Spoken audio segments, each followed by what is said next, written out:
Hi, good morning. I am Joanna Fer, Bagasan Sumagaysay, Bachelor of Secondary Education, major in Science. And welcome to our video lesson, General Chemistry 2 for grade 11 and 12. So, this topic will be regarded with intermolecular forces. So, ready your note, ready your gadget to take screenshot, and to take important details. So, once again, I am Joanna Fer, Bagasan Sumagaysay. And here are our objectives for this lesson. First objective is to differentiate intramolecular and intermolecular forces. The second objective is to identify the general types of intermolecular forces. And objective is to explain the effect intermolecular forces on the properties of substances. So now let's start. So these are the terms that you need to remember for our discussion. Have the term intramolecular and of course the intermolecular. So I think you are ready, so let's dive in. First things first is what is intra and intermolecular forces, because we have two types of forces or interaction.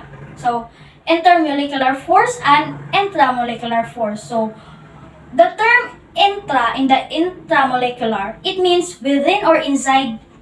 It means that forces that keeps binding the atom is inside of it rather than on the outside of it. While for the intermolecular, inter means between two groups. It means two groups that is connecting to the individual or two similar things together. So that's the difference between the intramolecular and intermolecular. But remember, these two are forces of attraction. So this says binds the atom to another atom or its subatomic particles.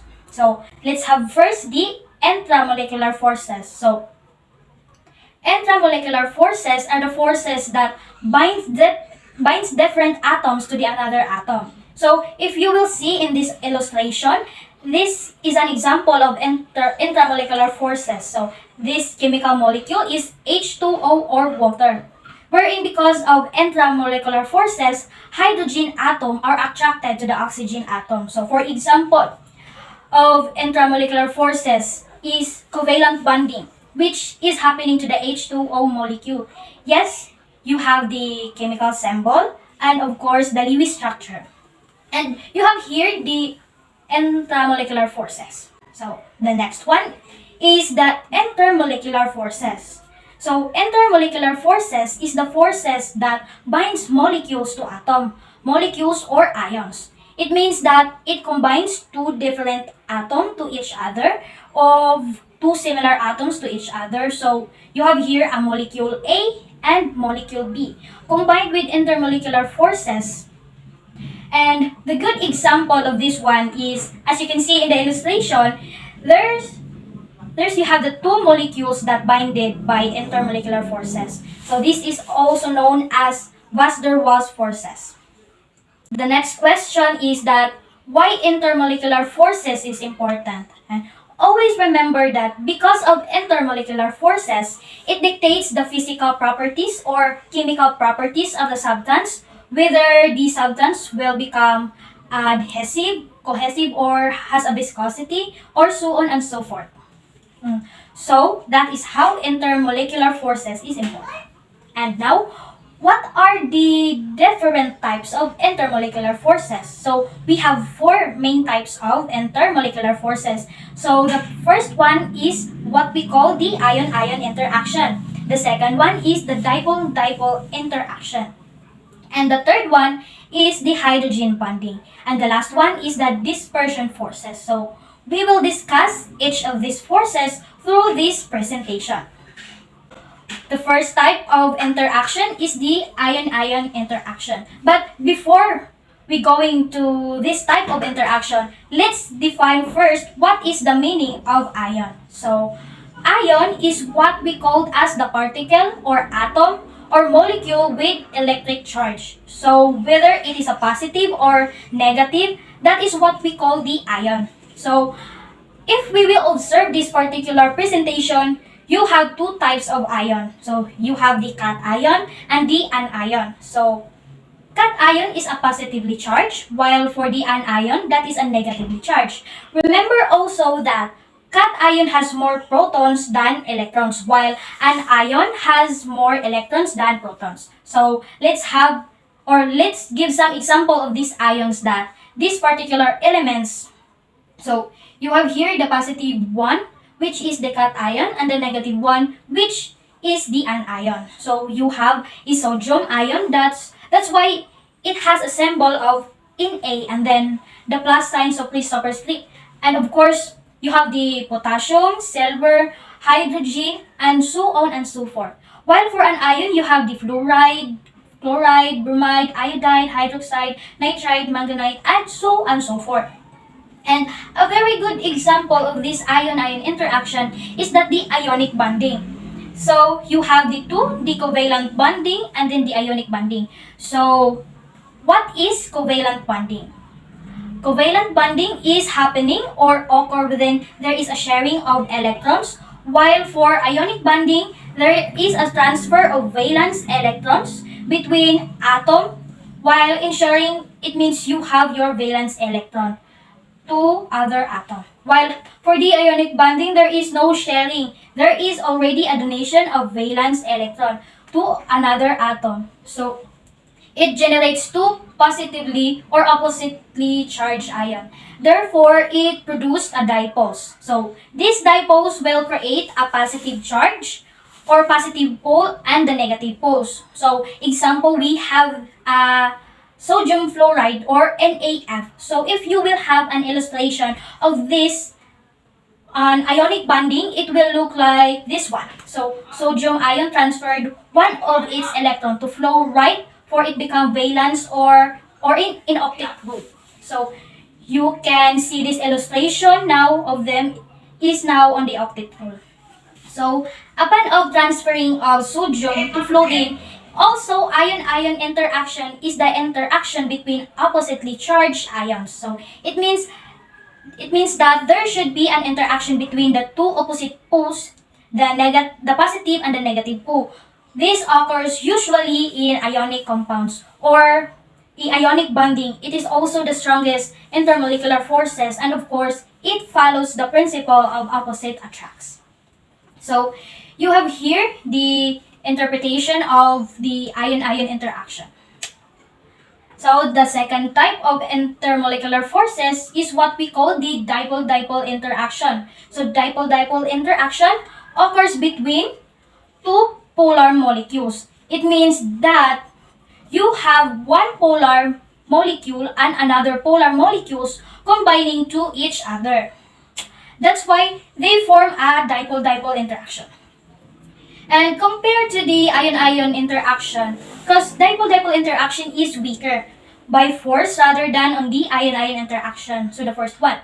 So I have here an example of illustration by hydrochloric acid. You have here a dipole-dipole interaction. As you can see in the principle of intermolecular forces, opposite attract. So you have the positive pole attracting to the negative pole. That's why it causes a dipole-dipole interaction. And the third type of intermolecular forces is hydrogen bonding. So hydrogen bonding is a type of a dipole-dipole interaction.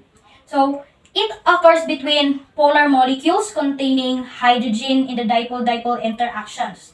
And anything will attract each other accordingly to the positive inter and the negative. While for the hydrogen bonding, you need an accompany of hydrogen to perform the bonding itself.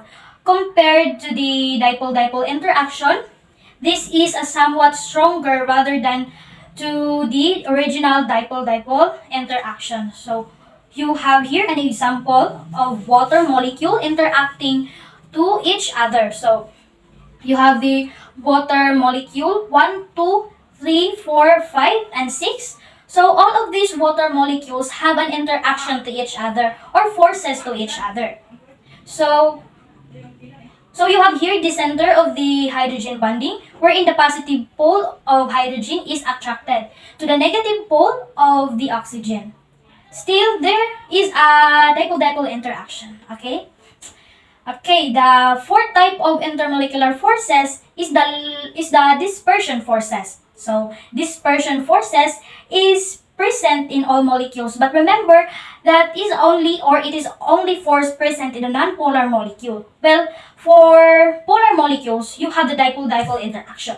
It has a very weak interaction forces compared to the three remaining intermolecular forces, comparing today ion-ion interaction to dipole-dipole interaction, and of course the hydrogen bonding. So, if you will have this illustration, dispersion forces, it is also known as a London dispersion forces. So, you have a two example of molecule. You have the non-polar molecule and the dipole molecule. So, polarization will happen. So, you have the dipole and the non-polar that will be attracted to each other. But remember, through the concept of the polarity of the molecules, like mix like so. Therefore, it will not attract each other. But remember, through the concept of the polarity of the molecules, like mix like so. Therefore, it will not attract each other. Each other dipole and non-polar will not attract to each other.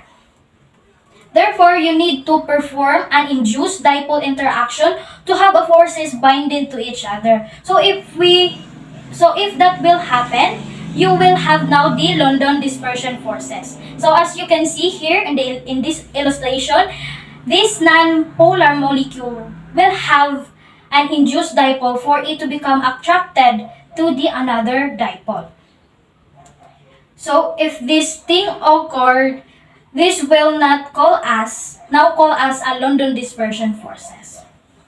So, what are the impacts of these forces to the properties of substances? So, I will be specifically stating different properties that we will discuss how the intermolecular forces affect it. So, number 1, you have the surface tension. Number 2, the cohesion and adhesion, and the viscosity, and of course the evaporation or vaporization. So what is our conclusion now? So our conclusion is that Mother Earth I will give you the proper process to form or detract its substances, and also remember that whether it is mixed like you have still an opposite or attracts, it means that it doesn't matter if you have those some components, because we still have an opposite attracts, even though that we are different to each other, we can still attract it to each other at the same time. Everything will be in balance of this particular principle. So this is the end of our video lesson. So thank you and God bless.